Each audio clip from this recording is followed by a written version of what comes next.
All right guys, it's getting really real for us. We just moved from that 2,500 square foot home to that 300 square foot RV. And today is an exciting day because today begins the remodel of our RV. But before we start, I want to just show you real quickly what it looks like now and how 5 kids and 2 adults fit into this thing.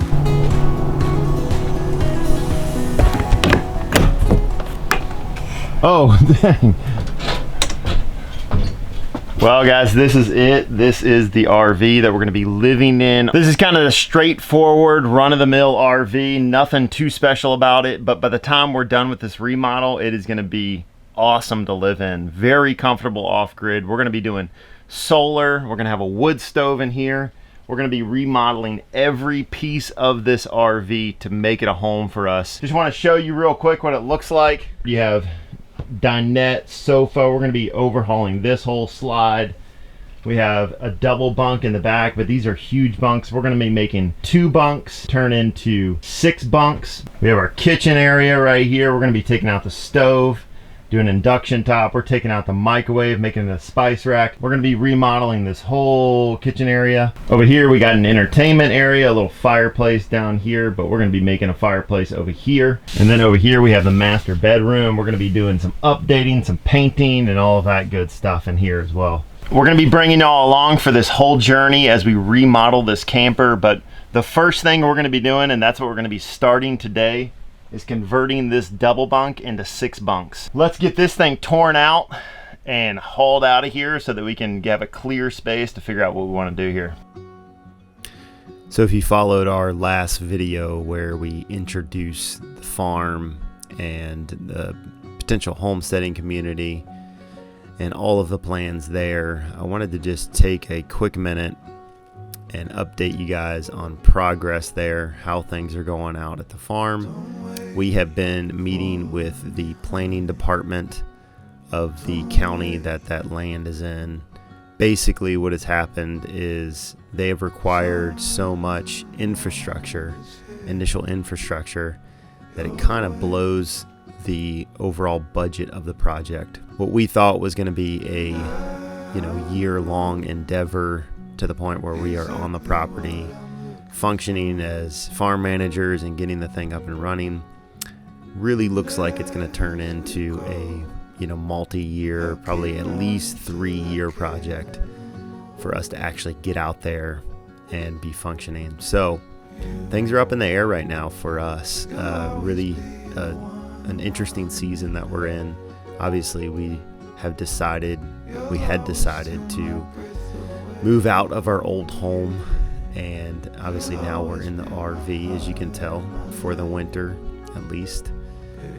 And looks like we need to make some further decisions on what we're going to do for the future.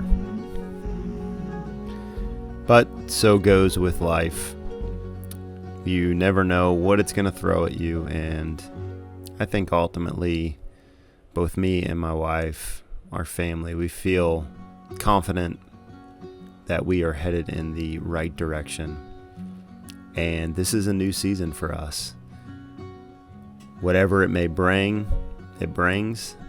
But ultimately, I know that our passions are so intent in the direction that we're headed that we will accomplish the things that we set out to do. It's just a matter of timing. All right, this back part is disassembled. I got everything out, thrown outside. Got a couple little pieces to take care of here. They actually screwed the bed assembly together from the outside of the rig, so I had to buzz off all of these screws along the wall here. All of these screws I had to buzz off. And I still got some there that I need to take care of.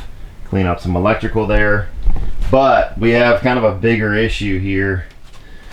We have a leak, it looks like, on our shower.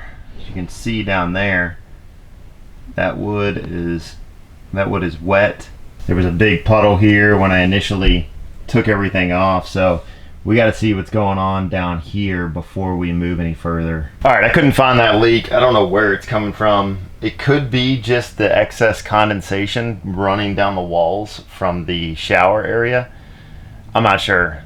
Good thing is that we will leave this bottom area open for a little bit of time, and so I'll be able to get back in here, check on it, see how bad it is, all of that good stuff. So we're going to bypass that for now, make sure that that is staying under control, and we are going to go ahead and install some beds in this area. I have a plan in my head, and hopefully it comes out good when we start building. I guess we're going to find out. Shout out to my buddy Jeff for coming over, lending a hand, and helping me make sense of this whole project. When you have a blank space like this, it's hard to imagine how you can fill it properly without it being too overworked or not functional for the kids. So Jeff came over, gave his 2 cents, got me off to a really good start, and eventually I was able to run with this on my own. Okay, so we have one more bunk to put on here and then we are done. These top 2 bunks, so there's going to be one that goes right here. These are going to be split into kind of like cubicles, so they'll each have their own long rectangle to kind of nestle up into. It's hard to get in and out of there, but to conserve space. One bonus that did happen in this whole build process is that we got this space down here, and this is going to be where our washer and dryer go. We didn't plan on putting a washer and dryer in, but being as we are going full-time in this thing, that's going to be a huge necessity. I mean, we slimmed way down on our clothes, so I think each of us have 7 outfits, something like that, give or take a couple items here and there. So we do a lot of laundry like every 2 days. And it's no fun sitting in a laundromat waiting for your clothes to be done. So we are going to put a Splendide combo washer dryer, a vented unit in here, and we're going to be deleting this door right here. So we're going to insulate the inside of it, silicone it shut, but that's where our dryer vent's going to go out.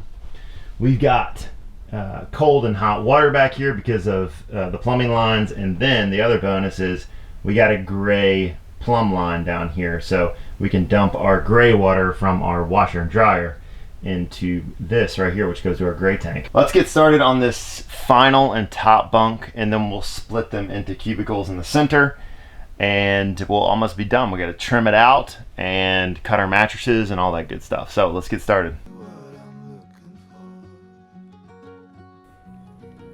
There was many times through this process that me and my wife discussed selling this rig and buying something a little more suited for a large family. But when it comes to RVs, your initial investment, you sink so much money into it, and these things are just not built well. So we discussed it for a while, and after mulling through the idea of buying a truck, a fifth wheel, and spending close to $100,000, we both felt like it was a good decision to just use what we have and renovate it to accommodate our needs. So that's what we decided to do. Honestly, I think that most folks, when they go out and buy a new RV and have any plans of living in it for a longer duration, one of their first thoughts is, well, let's renovate this to make it feel a little bit more like a home. So if we were going to do that anyway, then why not, instead of spending $100,000 and then immediately starting to renovate what we bought, let's just utilize what we have in our possession, save a little bit of money, and use that for the future. I will say living in 300 square feet is not for everybody. It takes a special breed of a person to be able to enjoy the small environment, not having a ton of things. But I also think there's a good amount of people out there that really desire to live a lifestyle that is minimal. You don't have as much possessions, and you're focused on other things like going to see different places or sewing into different things in life that doesn't lead to a bunch of clutter and stuff around you. You can focus on what you want to focus on, and you can save money in the process, obviously. And that's been a desire of ours for many, many years. And we're accustomed to living in small spaces. We had a Class A motorhome that we lived in during some mold remediation of our house for about 9 months. So this is not our first rodeo when it comes to small living.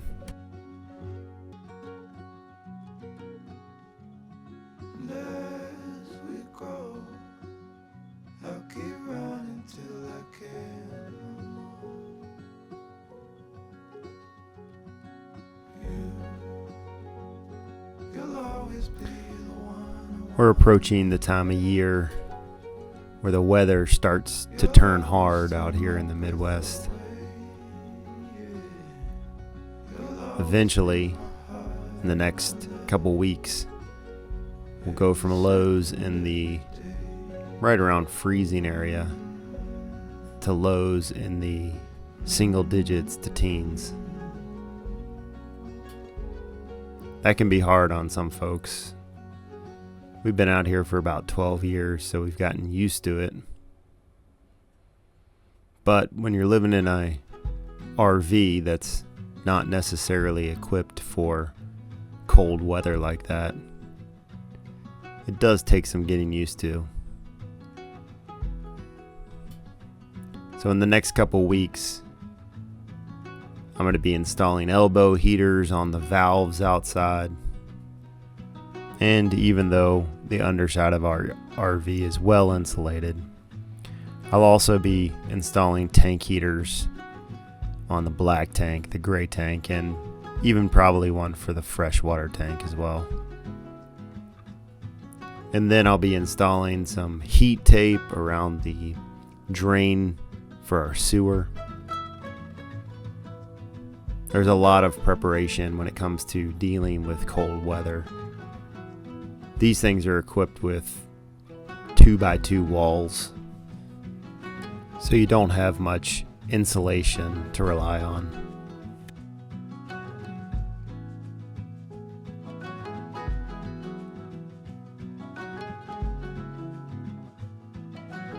I'll mention this at the end of the video when I give a full overview of what I did. But what I'm doing here is I'm installing some access water lines for the washer and dryer combo that I'm installing. Tricky to get in tight spaces when doing plumbing, but I had enough space there to do what I needed to do. And this is a Y Fernco that I'm going to be splitting into the existing gray line that is right next to this washer and dryer. Technically, you're supposed to have I think at least a 20-inch standpipe when you're hooking up the disposal for this washer dryer combo. But this is dumping straight into a gray tank, which 99% of the time I always have the gray valve open on the other end, so it just goes straight out of my tank and then into whatever main sewer line I'm hooked up to. So I'm not really concerned about it. And having used this for the past week and a half now or so, it works perfectly fine. This is this little barb fitting that I installed with this Y Fernco, and it allows me to hook the fitting for the drain seen here straight up.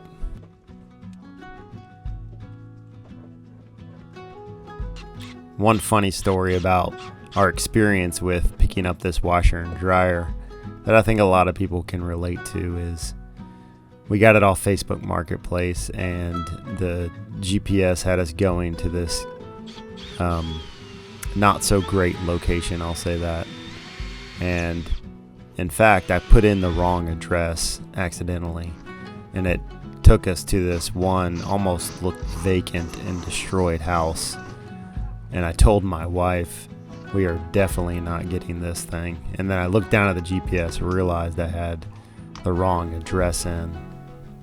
Anyway, it turned out to be a wonderful home, awesome people, but I'm sure a lot of people can relate to that experience. All right, this is it, guys. This is what we came up with. We absolutely have fallen in love with this setup. We didn't know exactly what it was going to look like, how it was going to get laid out, and this is it. We have like a miniature cubicle bed system. Let me show you exactly what's going on here. So we have obviously the 4 beds and this like cubicle system up here. And then we have this one longer L bed back here. Let me move this. That goes all the way to the back there. And our littlest sleeps back here. And we can have another one right here. And then we have another one here, another one here, another one here, another one here. So like I said, guys, 2 bunks into 6. Crazy, crazy. Obviously, it's not fitted necessarily for them to hang out back here. They can read, they can enjoy some books, they can write, whatever it is, they can still be comfortable back here. A couple other features that I want to show you. Obviously, we got the combo washer and dryer hooked up. This thing works absolutely splendidly because it's a Splendide. But one thing to note on these combo washer and dryers for RVs is that you have to get the vented version. If you don't get the vented version, it takes about 4 days for your clothes to dry. I'm not joking, it takes forever. So with the vented version, it does take a little bit longer than a traditional dryer, but I mean, we're talking about putting your clothes in and then letting them run a full cycle all the way through. You know, you don't have to stop, take them out, switch them from the washer to the dryer and then restart the cycle. It does it all in one, which is super cool. We got this one used for about $600, which we got a steal of a deal on. If you get these brand new, I think they're about $1,500. I had to do some cleaning. I had to take out the back boot and clean out some lint and some junk that was stuck in there. But after I did that, man, this thing works absolutely amazing. We love it. And the fact that we can just throw a load in here, continue on with our day without running to a laundromat or doing any of that stuff while we're out and on the road, whatever it is, man, such a huge bonus. So we love this thing, and it fit perfectly. It was absolutely perfect for this space. Some of the features on this bunk system, we did put these little handlebars in so the kids could, as they're climbing, they step up on this, they put their arm on the, or their hand on the handlebar, and then they can get into the top bunks, whatever it is. We also have lights in here in each bunk with these remotes. Super cool, super handy. We had LED light strips in here that went around the tops, and those were cool, but man, they were so annoying. The fact that, you know, on this side we had 12-volt ones, on this side we had, you know, AC version LED lights. They wouldn't match up, the colors were different, and then when you hit the remote to turn this one on blue over here, these would change to like red. It was super annoying. So we just got these simple little disc lights at Walmart. Comes with a remote, and I can turn them all off really quickly and on really fast. Now they have reading lights, so when they want to get up here, read a book, bam, all they have to do is that, or they can click it and it turns on and off, so you don't need the remote. So the other thing we did was we put little 12-volt outlets on this side of the wall because we already had 12-volt electricity to the lights that were right here. So we have these here, and they have a USB outlet here and then a USB-C outlet here, so they can charge their iPads or whatever it is. They can charge them up right here while they're still in their bed over here too. And then on this side it just has AC power for both of them. We have one down there, one up here. So for the trim and for the paint, we're doing all white. So we have white walls obviously, and then for the trim we're doing this kind of light gray. Hopefully you can kind of see the color. I'll take a far step back here. You can see the color of the trim there. That trim is going to continue throughout the whole rest of the remodel. So we'll have that gray trim around the slide out here and around different areas of the RV. All we did with the remodel here was we just got the painting started. So this area is done. Obviously, we're going to continue the paint across the whole thing as we remodel the rest of the RV.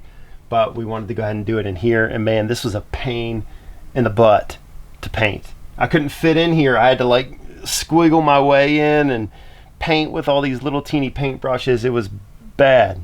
So what I should have done was painted this whole thing, then built it, and then painted the rest of the pieces that needed to be done. But hey, hindsight is 2020.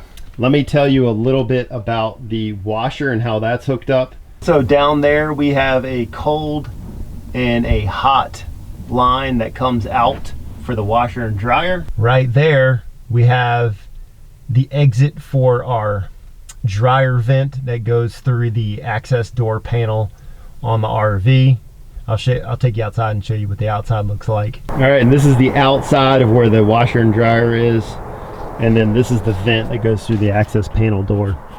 So it worked out absolutely perfectly to have a vent here. Instead of having to cut a hole in the side of our RV, all we had to do is cut a hole in the access panel door. If we want to change this later, then we can just buy a new door and shove a new door in there instead of having to ruin the outside of our RV. So one thing about the washer and dryer combo is that it does take a dedicated 20 amp line from your electrical to power it. That was kind of a confusing process, but I came up with an idea. Instead of adding an outlet that's a 20 amp dedicated outlet for that washer and dryer, all I did was, because of the location of it, was I pulled it through. So I pulled the electrical through here and then out the access panel here for our main electrical outlet. And this is it right here. This is the cord for the washer dryer combo. And then it hooks up to a dedicated heavy duty extension cord. And then in our case, we're plugged into the house over here. At most campgrounds and anywhere you're gonna stay, most people have a 20 amp outlet. Then we can take that, plug it directly in, and we never have to worry about carrying too much of a load in our RV because we can plug it straight into a dedicated outlet. So that was a huge bonus, again, for the washer and dryer combo being back here in this part of the unit. So we got the water hooked up, hot and cold. We have the dryer vent that goes out the access panel door here, and then we have a gray line that goes straight and plumbs into the gray waste tank line here that goes down into the floor and into the gray tank. So that's it, guys. This is the bunkhouse remodel. We are super excited again. Like I said, the kids love their beds and it gives us a place for them to go now. They have their own space. They can store some of their belongings. We're super excited. This place is still slowly starting to feel like a home, which is super important as we're gonna be staying in here a good while. Guys, stay tuned for the next video because we have an exciting one for you. We are going to be installing a wood stove in this RV, if you can believe it. But that's going to be a really cool video that I'm super excited for, so make sure you check back in. If you haven't already, hit the subscribe button. Really helps us in our journey and helps us to continue to make these videos. Thank you so much for checking in with us, and we'll see you in the next one.